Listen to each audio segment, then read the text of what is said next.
अऊज़ु बिल्लाहि मिन शुरूरि अनफुसिना व मिन सय्यिआति अमालिना मन यहदिल्लाहु फला मुज़िल्ल लहु व मन युज़लिल फला हादिय लहु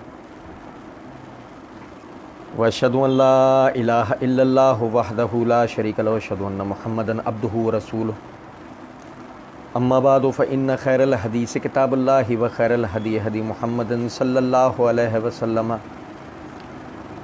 व शर्रल उमूर मुहदसातुहा व कुल्लु मुहदसतिन बिदातुन व कुल्लु बिदातिन ज़लाला व कुल्लु ज़लालतिन फ़िन्नार। आऊज़ु बिल्लाहि स्समीइल अलीम मिनश शैतानिर रजीम मिन हम्ज़िहि व नफ़्ख़िहि व नफ़्सिहि। बिस्मिल्लाहिर रहमानिर रहीम। अल्लाहुम्मा सल्लि अला मुहम्मदिन व अला आलि मुहम्मदिन कमा सल्लैता अला इब्राहीम व अला आलि इब्राहीम इन्नका हमीदुम मजीद। अल्लाहुम्मा बारिक अला मुहम्मदिन व अला आलि मुहम्मदिन कमा बारकता अला इब्राहीम व अला आलि इब्राहीम इन्नका हमीदुम मजीद। रब्बि इश्रह ली सदरी व यस्सिर ली अमरी वहलुल उक़दतम मिन लिसानी यफ़क़हू क़ौली। रब्बि ज़िदनी इल्मा वला तक़रबू मालल यतीम इल्ला बिल्लती हिय अहसनु हत्ता यबलुगा अशुद्धहू व औफ़ुल कैल वल मीज़ान बिल क़िस्त ला नुकल्लिफ़ु नफ़्सन इल्ला वुसाहा व इज़ा क़ुल्तुम फ़अदिलू वलौ कान ज़ा क़ुरबा व बिअहदिल्लाहि औफ़ू ज़ालिकुम वस्साकुम बिही लअल्लकुम तज़क्करून व अन्ना हाज़ा सिराती मुस्तक़ीमा व अन्ना हाज़ा सिराती मुस्तक़ीमन फ़त्तबिऊहु वला तत्तबिउस सुबुला फ़तफ़र्रक़ बिकुम अन सबीलिहि ज़ालिकुम वस्साकुम बिही लअल्लकुम तत्तक़ून। सुम्मा आतैना मूसल किताब तमामन अलल्लज़ी अहसन व तफ़सीलन लिकुल्लि शैइन व हुदन व रहमतन लअल्लहुम बिलिक़ाइ रब्बिहिम युमिनून। अल्लाह रब्बुल इज़्ज़त के फ़ज़ल व करम से आयत नंबर 151 तक पिछले दरस में हमने पढ़ा था। आयत नंबर 152 से 155 तक आप भाइयों के सामने पढ़ा है।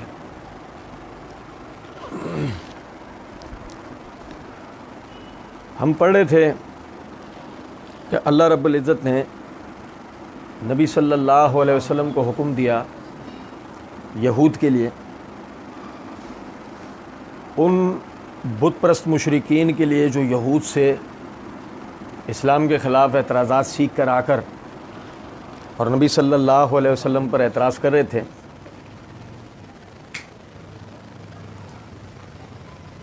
अल्लाह रब्बुल इज़्ज़त ने नबी सल्लल्लाहु अलैहि वसल्लम को हुक्म दिया तालो अतलू मा हर्रमा अलैकुम रब्बुकुम अलैकुम अल्ला तुश्रिकू बिही शैअन व बिल वालिदैन एहसाना। और ए नबी सल्लल्लाहु अलैहि वसल्लम आप इनसे फरमाइए, आओ मैं तुम्हें पढ़ के सुनाता हूँ कि अल्लाह ने तुम्हारे ऊपर क्या चीज़ों को हराम किया है। क्या मतलब कि जिनसे तुम जाकर पूछ रहे हो हलाल व हराम का मसला और वो तुम्हारे इन बिदात वाले मामलात के लिए कह रहे हैं कि हाँ जो तुमने हराम किया वो सही तुमने हराम किया हुआ है, जो तुमने हलाल किया हाँ वो तुमने बिल्कुल सही हलाल किया हुआ है, इसके कहने पे मत चलो। नबी सल्लल्लाहु अलैहि वसल्लम जो कह रहे हैं छोड़ो, उनके कहने पे नहीं चलो। नबी सल्लल्लाहु अलैहि वसल्लम को अल्लाह रब्बुल इज़्ज़त ने हुक्म दिया आप इनसे फरमाएं आओ मैं तुम्हें पढ़ कर सुनाऊँ अल्लाह ने तुम पर किन चीज़ों को बिल्कुल भी लिहाज नहीं कर रहे। अल्लाह तुश्रिकू बिही शैअन, अल्लाह के साथ किसी चीज़ को शरीक नहीं करो। वबिल वालिदैन एहसाना, अपने वालिदैन के साथ नेक सलूक करो। वला तक़्तुलू औलादकुम मिन इमलाक, अपने से कत्ल ना करो। नहनु नर्ज़ुकुकुम व इय्याहुम, हम उन्हें रिस्क देंगे जैसे तुम्हें दिया। वला तक़रबुल फ़वाहिश मा ज़हरा मिन्हा व मा बतना, बेहयाइयों के करीब भी ना जाओ, जो उनमें खुल्लम खुल्ला हो उनके भी करीब ना जाओ और जो उनमें पोशीदा हो उनके करीब भी ना जाओ। वला तक़्तुलू नफ़्सल्लती हर्रमल्लाहु इल्ला बिल हक़, किसी जान को नाहक कत्ल ना करो। ज़ालिकुम वस्साकुम बिही लअल्लकुम ताक़िलून, यह है अल्लाह के वो ताकीदी अहकामात, ये तुम्हें इसलिए जताए जा रहे हैं, दोबारा दोहराए जा रहे हैं लअल्लकुम ताक़िलून, ताकि तुम अक़ल हासिल करो। इसका एक पूरा पस मंज़र अल्लाह रब्बुल इज़्ज़त की तौफ़ीक से हमने पिछले 2 दरसों में पढ़ा है। अल्लाह ने फरमाया वला तक़रबू मालल यतीम इल्ला बिल्लती हिय अहसनु हत्ता यबलुगा अशुद्धहू। ये जो मसला है इसकी असल तशरीह सूरह निसा में है। अल्लाह रब्बुल इज़्ज़त ने फरमाया और यतीम के माल के करीब भी ना जाओ, इल्ला बिल्लती ही आसन, सिवाय इसके कि तुम्हारा तरीका सही हो। हत्ता यबलुगा अशुद्दा, यहां तक कि वो अपने बुलूग की उम्र को पहुंच जाए, पुख्तगी की उम्र को पहुंच जाए। अब देखें, जब यतीम की परवरिश के अहकामात नाजिल हो गए और ख़ास तौर पर ये कि उनके साथ इस तरह सिला रहमी का मामला करना है कि जिस तरह आदमी अपनी औलाद के साथ करता है, उनके वालिदैन या वालिद जो जायदाद उनके लिए छोड़ कर गए उसमें तुम्हारा किसी किस्म का तसर्रुफ नहीं होना चाहिए, सिवाय इसके कि उन्हीं की फलाह बहबूद के लिए कोई काम तुम करना चाह रहे हो, सिवाय उस माल को उन्हीं के लिए तुम तरक्की दिलवाना चाह रहे हो, तुम बातिल तरीके से उसको हड़पना नहीं चाह रहे। ये तुम्हारी जिम्मेदारी कब तक है? हत्ता यबलुगा अशुद्दहु, यहां तक कि वो अपनी पुख्तगी की उम्र को, जिसमें बंदा अपने अच्छे बुरे की तमीज करना शुरू हो जाता है, जब वो उस उम्र तक पहुंच जाए उस वक्त तक तुम उनके माल की निगहबानी करो, बिल्कुल ऐसे जैसे आदमी अपने माल अपने अहलो अयाल की निगहबानी करता है। अब देखें, यहां दो कीमती नुक्ते समझें। यतीम के लिए इस्लाम में, आपको पिछले दर्स का एक तसलसल समझाता हूं। हमने समझा था इस्लाम आपकी माशरत को सुधार देता है और आपके माशरे को बनाता है। वालिदैन के साथ नेक सलूक करने से मतलब पढ़ा था हमने, वालिदैन के साथ जुड़ जाना और उन्हें मरते दम तक नहीं छोड़ना। ये पढ़ा, पूरा तफसील समझी थे। अपनी औलाद को कत्ल नहीं करना है किसी भी नाम पर, हमने वो पढ़ा उसको, यहां तक हमने खानदानी मनसूबबंदी के मसले को भी समझा।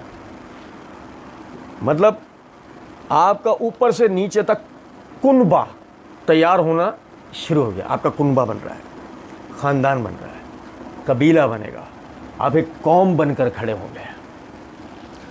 फिर जो चीज इसको जक पहुंचा सकती है, इसे नुकसान पहुंचा सकती है, वो है जिना, कि जिससे यह सिलसिला मुनक़ता हो सकता है। तो फरमाया वला तक़रबुल फ़वाहिश मा ज़हरा मिन्हा व मा बतना, बेहयाइयों के तुम्हें करीब भी ना जाना है, जो खुल्लम खुल्ला उनके करीब भी नहीं जाना है, जो पोशीदा उनके करीब भी ना जाना। हमने समझा? वला तक़तुलुन नफ़्स अल्लती हर्रमल्लाहु इल्ला बिल हक़, जब ये सब आपका पूरा सिलसिला है, आप एक कौम बनकर खड़े हो चुके होंगे, तो अब उसके बाद एक ही चीज रह गई होगी, और वो किसी भी नाम पर आप अपने यानी मिल्लत के फर्द को मार देते हो। ये चीज जन्म देगी कत्लो गारत को, खून रेजी को, दहशत गर्दी को, कौम परस्ती को, फिरकावारियत को, ये चीज जन्म देगी, किसी भी किस्म की ऐसी खराबी। तो इसलिए मना किया गया कि तुम्हें ऐसा काम। अब अल्लाह कह रहा है भला तकरबू माल अल यतीम। अच्छा, इस्लाम खास तौर पे कुरान का एक एजाज है कि कुरान जो है वो एक ऐसे नुक्ते की तरफ तवज्जो दिलाता है कि जो नुक्ता इंसान कितनी ही समझ बूझ रखने वाला क्यों ना हो, आखिरकार शैतान के धोखे में आके इसको फरामोश करेगा। एक आदमी का किसी भी चीज पर जहन बन गया हो, मिसाल के तौर पे उसको समझाया गया गस्ब मुसलमान का तरीका नहीं है। गस्ब यानी किसी के जायदाद या माल को अपने कब्जे में ले लेना, जबकि उस पर आपका हक ना, किसी के माल या जायदाद पर कब्जा कर लेना, इसको गस्ब कहते हैं अरबी में ना। तो गस्ब जो है वो एक मुसलमान का तरीका नहीं है। अब क्या है कि एक आदमी मतलब हर चीज के अंदर एक समझदारी से चल रहा है, वो एक अच्छा पड़ोसी है, वो एक अच्छा रिश्तेदार है, वो एक अच्छा ताजिर भी है, लेकिन जहां जन जर यानी जमीन का मसला आया, वहीं उसके सींग निकलना शुरू हो गया। भूल गया सारी तरबियत, भूल गया, अल्लाह का खौफ दिल से निकल गया। वो चाहे मामला किसका हो, जर का, दौलत का, वो चाहे मामला औरत का हो, वो चाहे जमीन का मामला। तो ये वजह है कि यतीम के परवरिश को लेके हर आदमी चौड़ा हो सकता है। जैसे इसकी एक मिसाल देता हूँ आपको, एक छोटी सी। हमारे यहाँ पिछले दिनों तक पाकिस्तान में जो दहशतगर्दी के वाक़यात हुए, यानी उन दहशतगर्दी के वाक़यात में गैर मुल्की NGOs के लोग सहूलतकारी के तौर पे नज़र आए। बाकायदा एजेंसियों ने कुछ ऐसी यानी NGOs के लोग गिरफ्तार भी करे, उन पर पाबंदियां भी लगवाईं, उनको जेलें भी हुई, उनको उनके ममालिक डिपोर्ट भी कर दिया गया, उसमें पाकिस्तानी भी मुलव्विस पाए गए।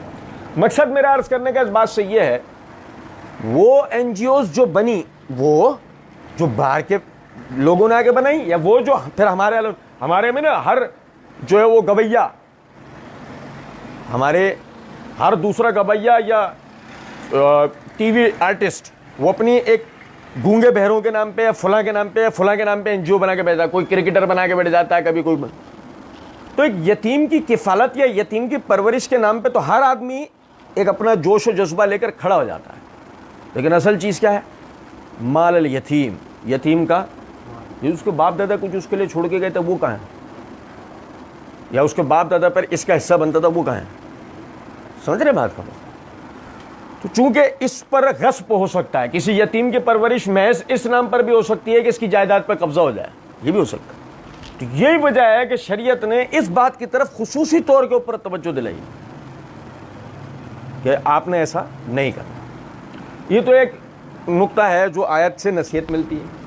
अब इसके अलावा एक और चीज़ समझने की है। देखें, माशरत वो आप वाली जिसको अल्लाह आपको सिखा रहा है, जो हम इन आयात की इब्तिदा से पढ़ते आ रहे हैं, जो अल्लाह आपको सिखाना चाह रहा है, ये आपकी माशरत होनी चाहिए। ठीक, अब आप समझें, जब आप एक कौम बनते हैं,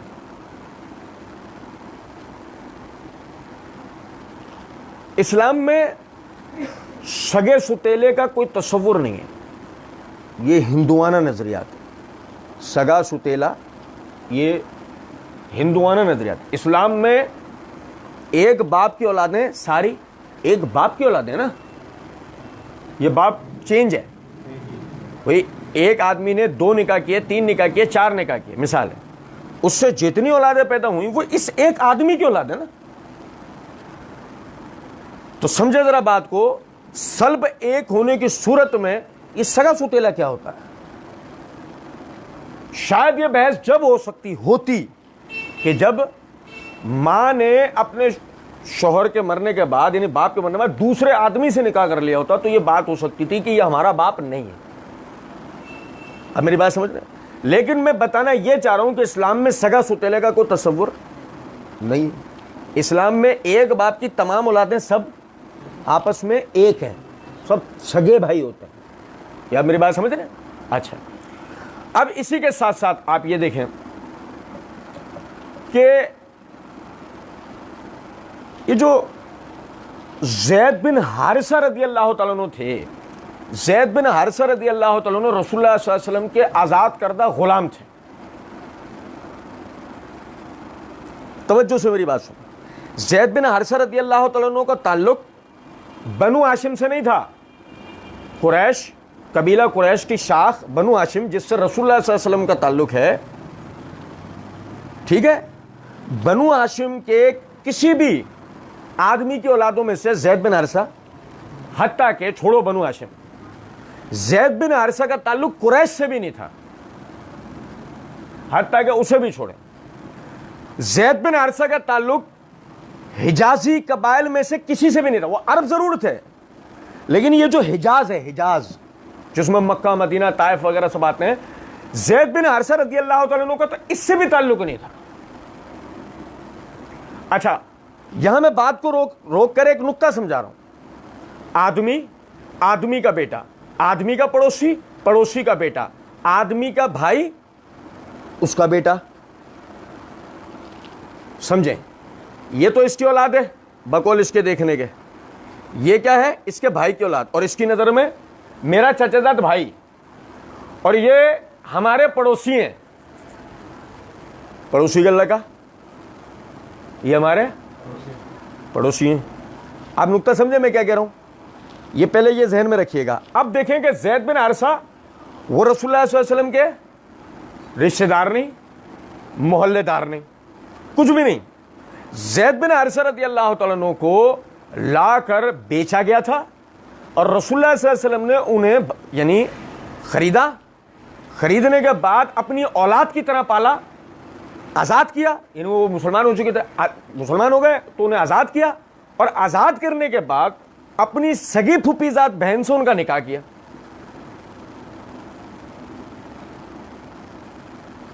ये मैंने सूरह अहज़ाब में पूरा तफसील बताई थी। एक नुक्ता समझें जो मैं बताना चाह रहा हूं। जब ये आयत उतरी उदूल आबाइहिम हो अक्सर इंदल्लाह, सूरह अहज़ाब की आयत है, औलादों को उनके हकीकी बापों की तरफ मंसूब करो, अल्लाह के नज़दीक ये इंसाफ वाली बात। लोग ज़ैद बिन हारिसा रज़ियल्लाहु तआला अन्हु को ज़ैद बिन मोहम्मद कहना शुरू हो गए थे, नाउज़ुबिल्लाह। जब ये आयत उतरी कि औलादों को उनके हकीकी बापों की तरफ मंसूब करो, अल्लाह के नज़दीक ये इंसाफ की बात है, तो रसूलुल्लाह सल्लल्लाहु अलैहि वसल्लम ने उनको बुला के कहा कि देखो अल्लाह रब्बुल इज़्ज़त ने सबको उनके बापों की तरफ मंसूब है, मैं तुम्हारा बाप, लेकिन सही बुखारी की रिवायत, लेकिन अंता अखूना व मौलाना, अंता अखूना व मौलाना। अल्लाह सूरह अहज़ाब के अंदर फरमाते हैं कुल्लुल मोमिन इख्वतुन, तमाम के तमाम मुसलमान आपस में भाई हैं। यानी मुसलमानों का आपस में अगर कोई रिश्ता है तो वह क्या है? अखुवत का, भाई होने का, भाई होने का। हम वो जो अखुवत का सबक पढ़ते थे चौथी क्लास के अंदर उर्दू की किताब में, तो हम वो अखुवत मायने पढ़ते थे भाईचारगी, तब भाई तो जहनों से मिट गया, चारगी रह गया। वो भाई समझ में ही नहीं आया क्या मतलब है भाई होने का। मैं बताने क्या चाह रहा हूं, ज़ैद बिन हारिसा रज़ियल्लाहु अन्हु को कहा अंता अखूना व मौलाना, तू हमारा भाई है और हमारा आजाद करदा गुलाम। यानी तेरे से एक तो इस्लाम का रिश्ता है, दूसरा विला का रिश्ता है। विला जो आजाद करदा गुलाम होता है ना, उसकी जो मंसूबियत है विरासत की, वो आखिरी वक्त तक उसके मालिक से जुड़ी रहती है जब तक मालिक जिंदा है। तो रसूलुल्लाह सल्लल्लाहु अलैहि वसल्लम ने क्या कहा? अंता अखूना व मौलाना, तेरी मेरे साथ निस्बत है दो, कि तो इस्लाम के नाते तू मेरा भाई और व मौलाना, तू मेरा आजाद करदा गुलाम है, तेरी विला मेरी तरफ मंसूब है। कुछ समझ में आ रही है बात या नहीं? अब नुक्ता गौरतलब है कि जो यानी रिश्ता जिसके एहतराम में रसूलुल्लाह सल्लल्लाहु अलैहि वसल्लम ने ये तीन लफ्ज फरमा कर कयामत के दिन तक के लिए एक तस्दीक लगा दी, ना तेरा कोई हमारा खानदानी रिश्ता, ना सलबी रिश्ता, ना कोई ससुराली रिश्ता, ना तू हमारा मोहल्लेदार, हत्ता कि तू हमारे शहर का नहीं, हत्ता कि तू हमारे यानी मुल्क का नहीं, इजाज का नहीं, लेकिन चूंकि तूने कलमा पढ़ा तो अंता खूना, तो हमारा भाई है। ये समझे? तो इस सूरत में ये जो मेरे भाई का लड़का है ना, यानी कि मैं अपने चचा के लगे मेरा चचाजाद भाई नहीं, चचाजाद भाई नहीं है, भाई है। आप समझे मैं क्या कह रहा हूं? वहां आजाद करदा गुलाम को कहा जा रहा है कि तू हमारा भाई है, और मैं अपने चचाजाद भाई के लिए भाई नहीं चचाजाद भाई बोल रहा हूं। अबे क्या होता है चचाजाद भाई? भाई मेरा, बहन है मेरी। बात आ रही है समझ में? मैं क्या बता रहा हूं? पड़ोसी, ये हमारे पड़ोसी हैं, नहीं भाई हमारे। ओ भाई मेरे, ये हमारे कौन है?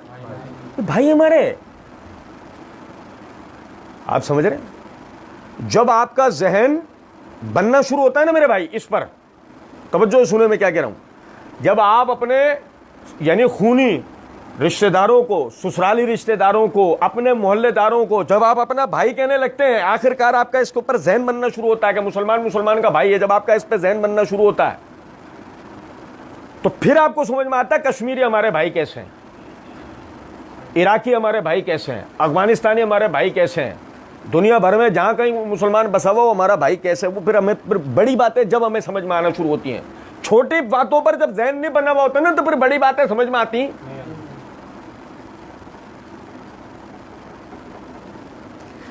अब ज़ैद रज़ियल्लाहु तआला अन्हु का मिसाल, तवज्जो से मेरी बात सुने संजीदगी के साथ। ज़ैद रज़ियल्लाहु तआला अन्हु का फर्ज करें 2 3 4 बेटे बेटियां हो जाते हैं और ज़ैद रज़ी अल्लाह तआला अन्हु शहीद हो जाते हैं या इंतकाल हो जाता है। रसूलुल्लाह सल्लल्लाहु अलैहि वसल्लम अभी हयात हैं, दुनिया में हमारे साथ हैं, अपने रब की जन्नतों में नहीं गए।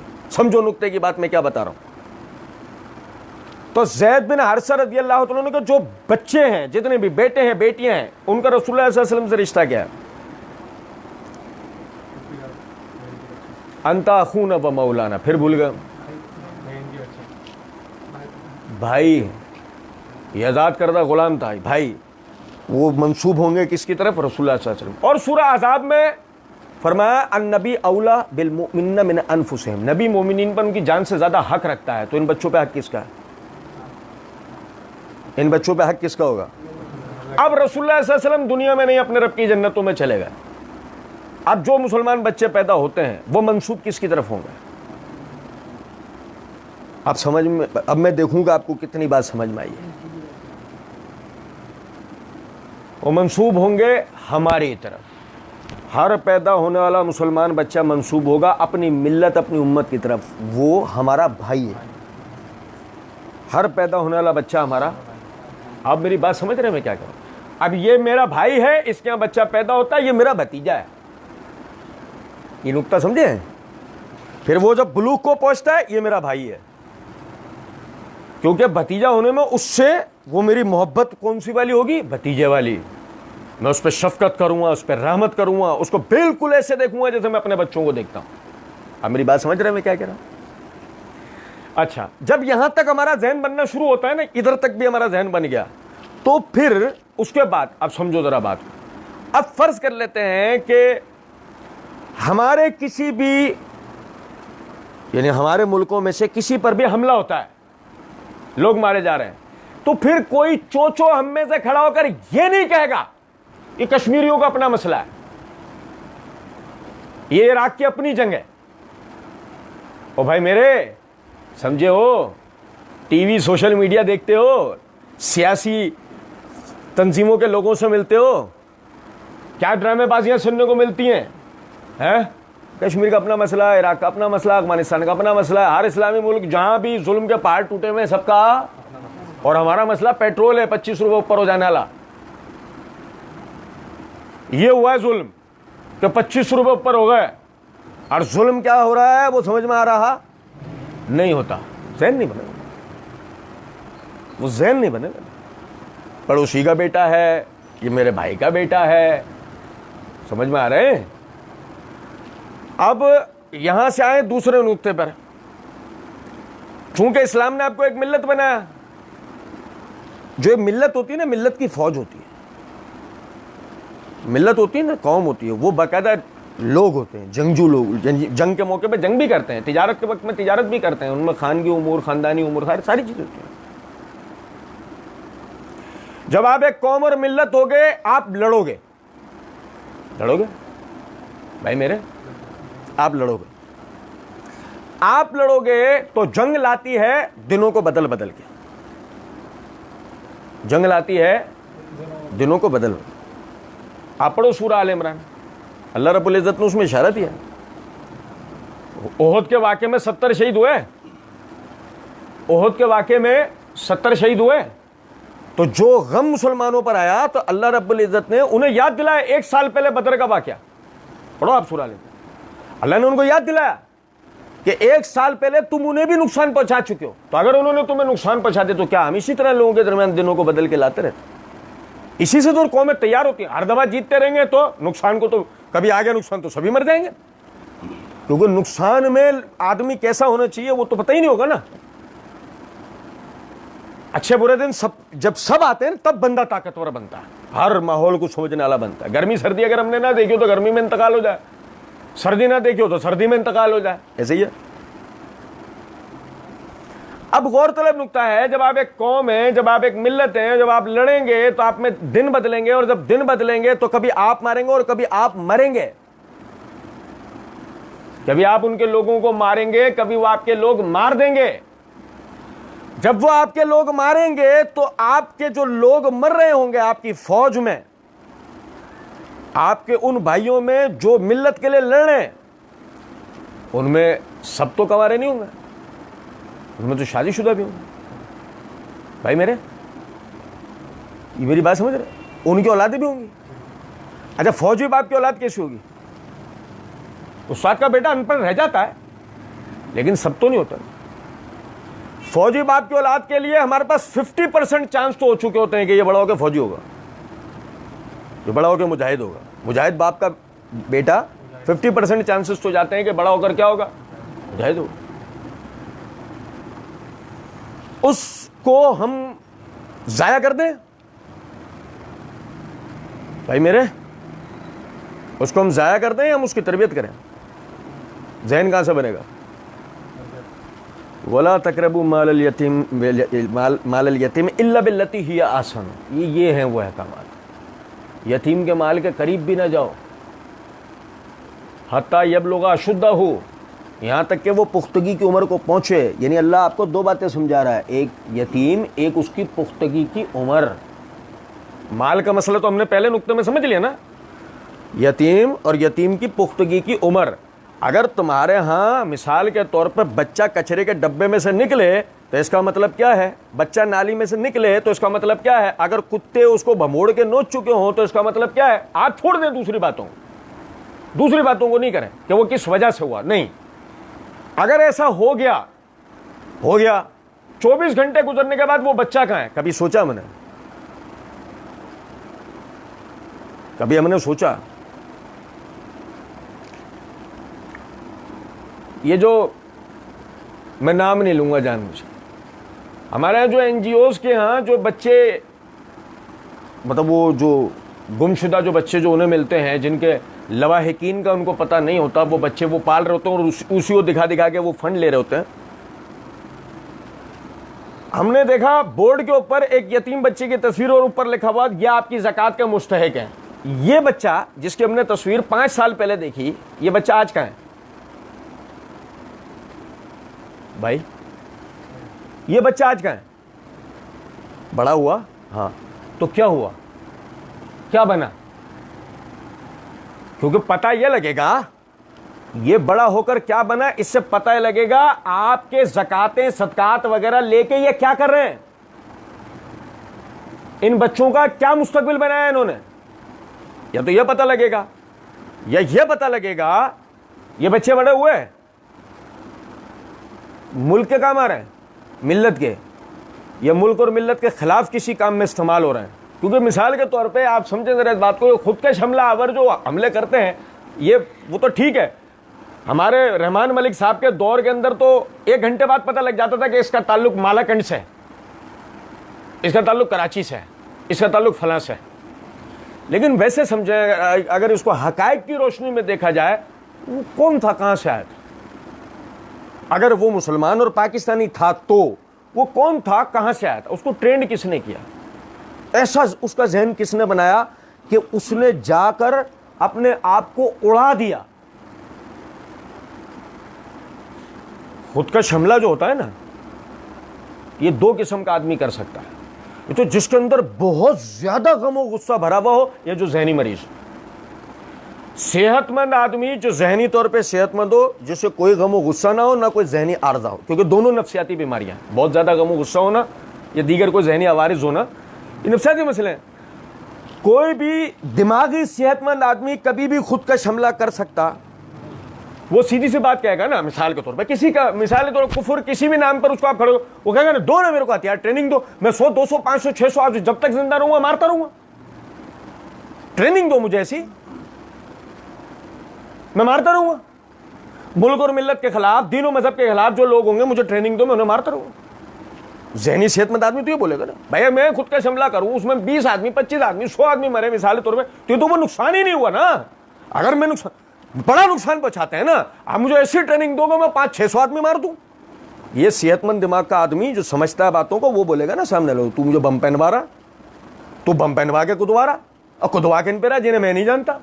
एक बात है मिसाल के, मारने वाले को ये नहीं पता क्यों मार रहा है, मरने वाले को ये नहीं पता वो क्यों मर रहा है गरीब।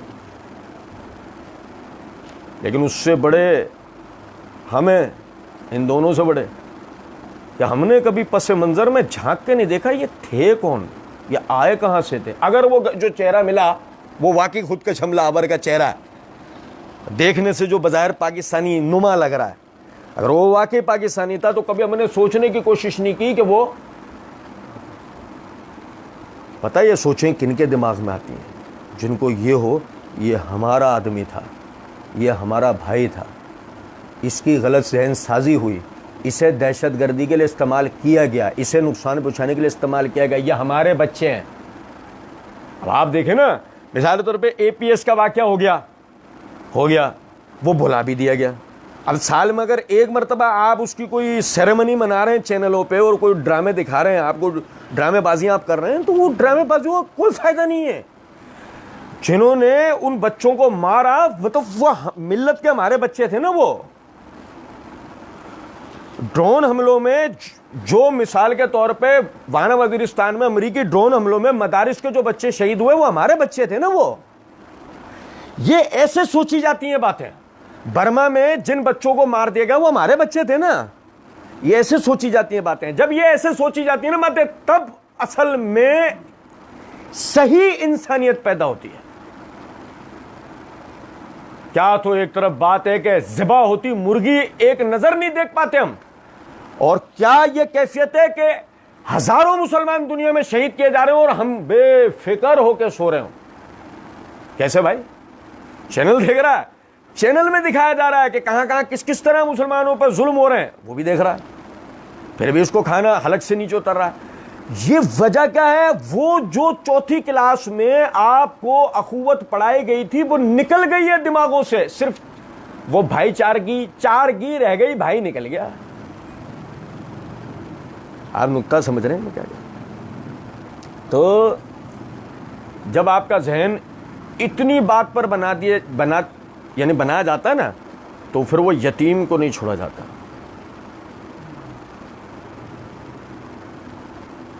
यतीम को छोड़ेगा सिर्फ?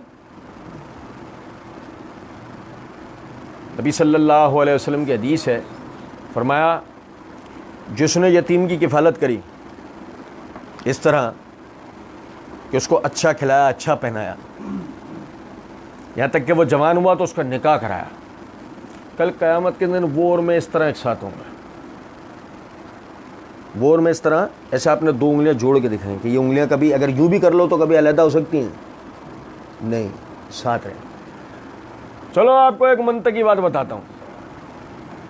इस उम्मत के पहले यतीम कौन थे?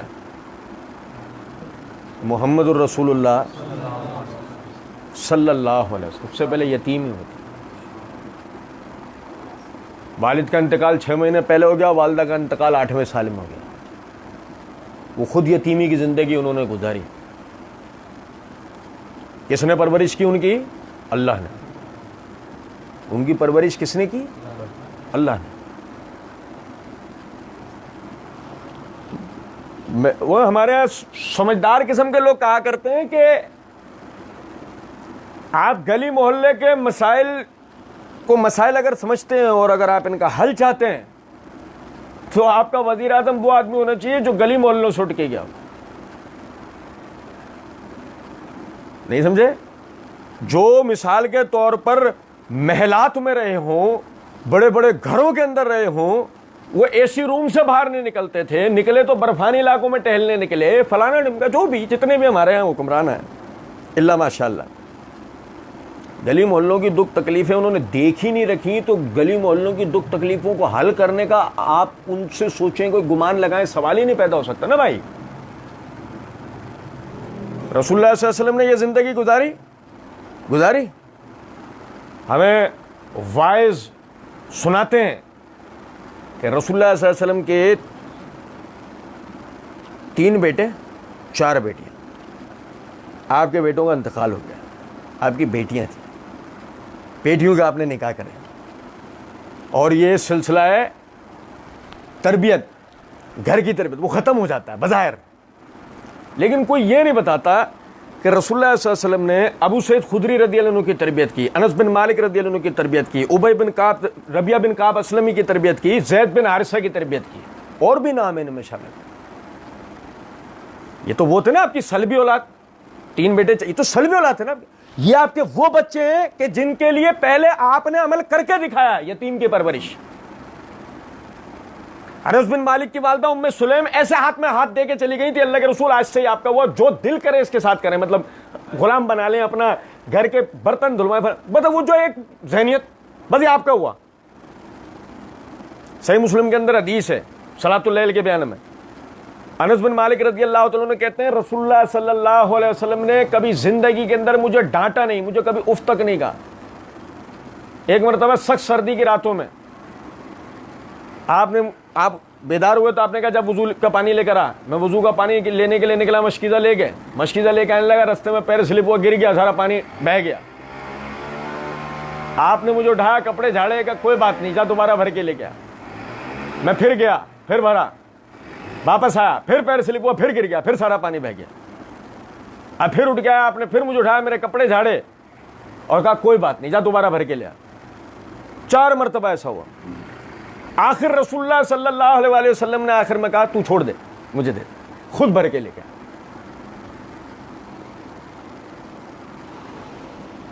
और समझे, वो जो मुफ्तियान किराम है, इनमें अकाबरीन है, इनमें असागिरीन है। अकाबरीन में अबू बकर, उमर, उस्मान व अली हैं, अब्दुल्लाह इब्न मसूद हैं भाई मेरे, और असागिरीन में अब्दुल्लाह बिन अब्बास हैं, अबू सईद खुदरी हैं, अनस बिन मालिक हैं, आयशा बिनत अबी बकर सिद्दीक हैं। यह असागिरीन में मुफ्ती होने के एतबार से, फजीलत की बहसें नहीं कर रहा हूं। अब आप समझे जरा इस बात को भाई, ये 9 साल का लड़का फतवा दे सकता है? 9 साल का लड़का फतवा दे सकता है? ये थे ना, देते थे ना, ये फतवा दे रहे 9 साल का लड़का, हमारा ढोंगा नहीं दे रहा। वो हमारे यहाँ 25-25 साल से जो खुतबात दुरूस वगैरह पढ़ रहा, वो उसको नहीं है इतना कि वो बैठकर कोई इल्मी बात कर ले। तरबियत किसने दी? मुहम्मदुर रसूलुल्लाह सल्लल्लाहु अलैहि वसल्लम तरबियत दी। क्या ये हमारे बच्चे हैं? किसके बच्चे हैं? ये हमारे बच्चे हैं। अरब माशरत में, पस मंज़र में, अरब सकाफत में खादिमा का जो बच्चा होता था ना, खादिमा का, वो गुलाम होता। खादिमा का बच्चा भाई मेरे, और अरबों का खादिमा वाला जो दस्तूर है वो आपके दिमागों में आ गया होगा। हमारे यहाँ वाली मासियाँ नहीं। आप मेरी बात समझ रहे हैं मैं क्या कह रहा हूँ? जो भाई समझदार हैं, वो समझ, उनके जहनों में खाका आ गया होगा। अरबों यानी उस दौर की तहजीब के मुताबिक खादिमाओं को जो तस्वुर होता, अब उनकी जो औलादें हैं तो किसी खाते में नहीं गिनी जाती थी। हमने अभी समझाया नुक्ते को, गुलाम किसी खाते में नहीं है, गुलाम जवान वो किसी खाते में नहीं है जो लाके बेचा गया, उसको तो खरीदा गया, पैसे उस पर खर्च हो, वो नहीं है किसी खाते।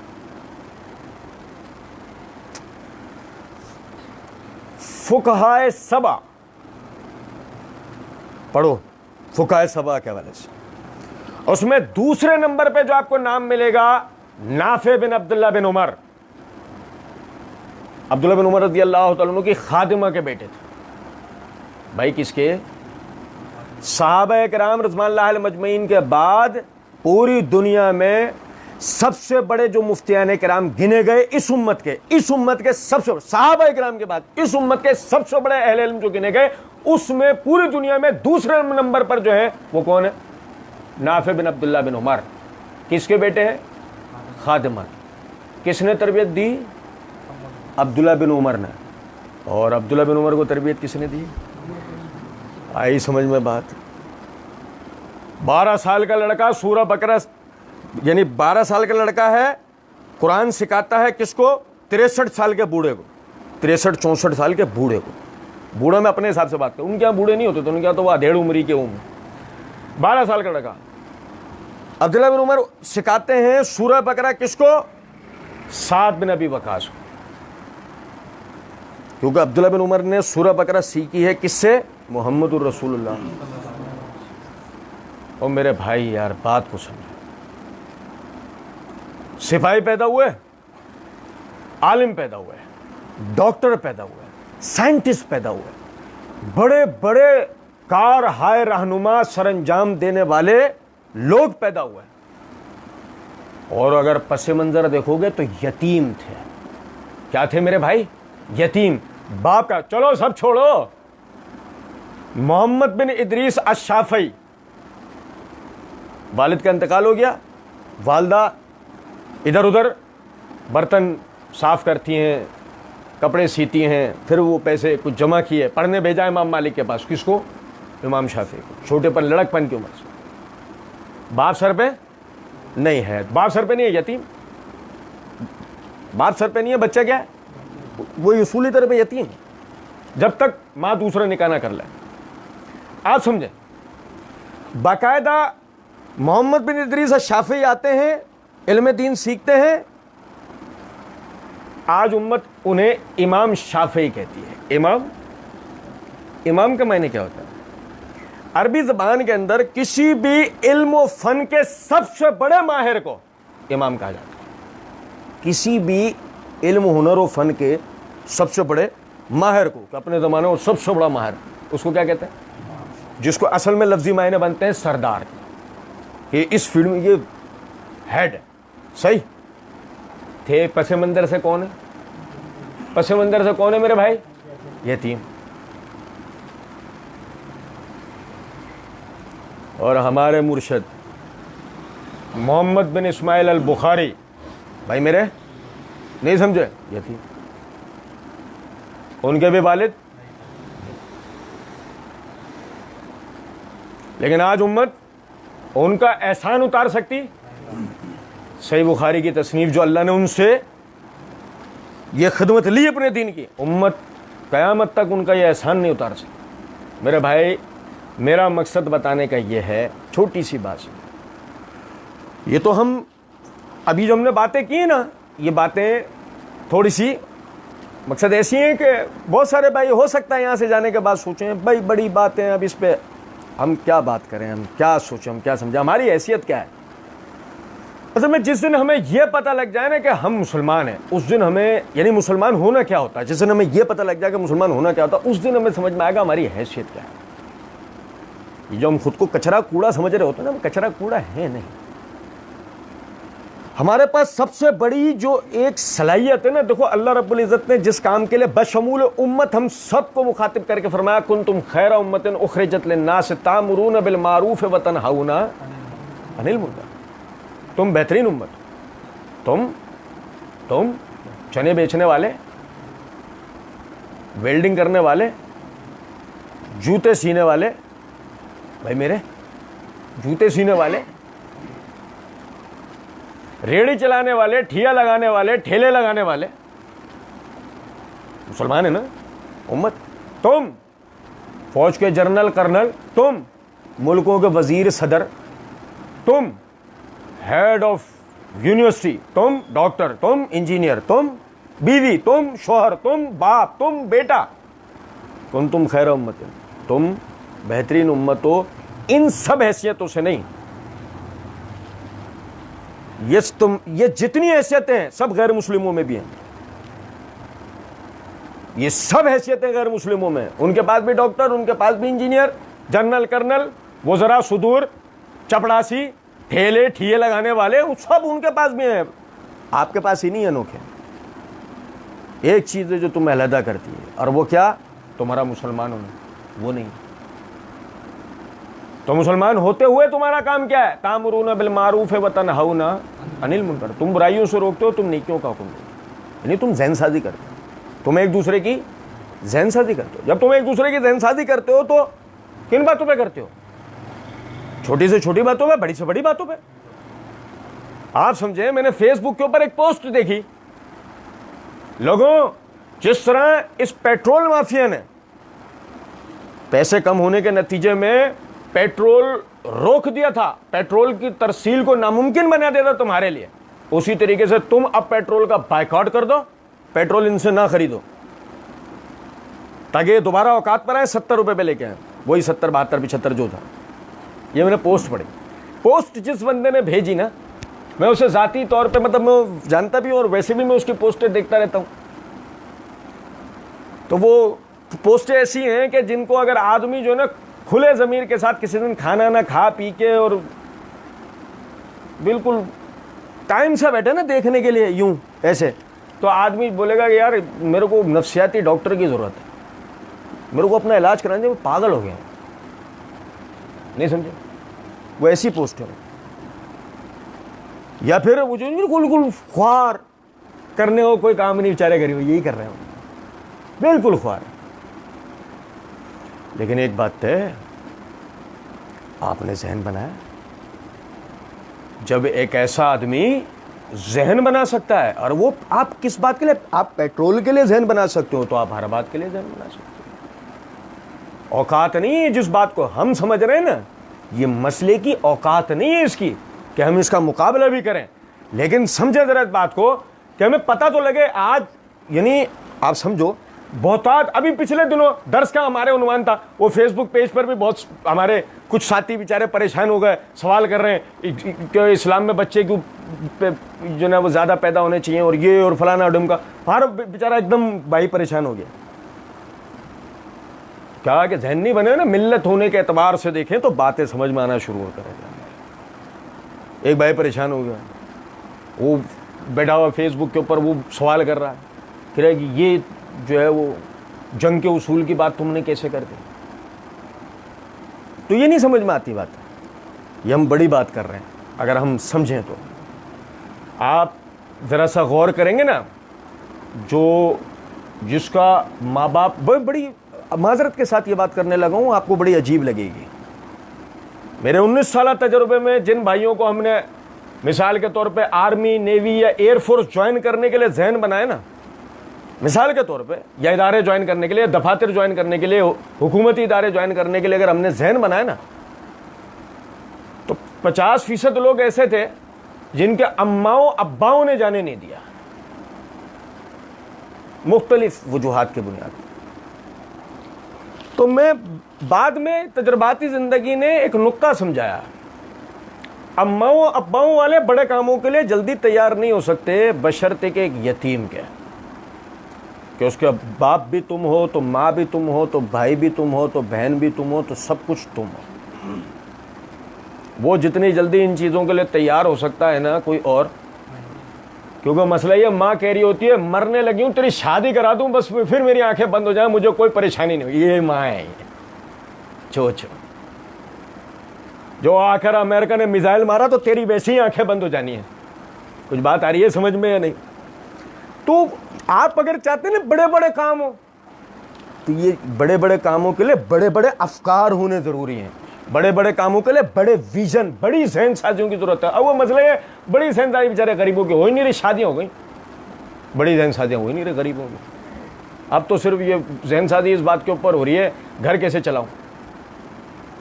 अब तो जहन साजी सिर्फ इस बात के ऊपर हो रही है, यार ये क्या बात है यार, दूध का रेट तो और बढ़ गया।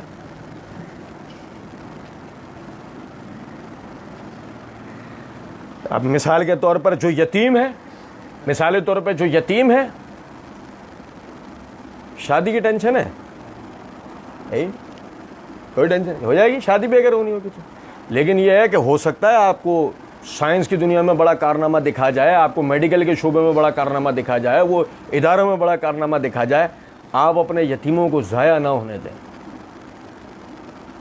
आप अपने यतीमों को ज़ाया ना होने दें। अगर मिसाल के तौर पर हमें पता, हमारे अपने मुल्क में अगर मिसाल के तौर पर बाहर से एनजीओ आके हमारे यतीम बच्चे उठा के लेके जा रही हैं, तो अल्लाह की कसम हमारे लिए डूब मरने का मकाम है।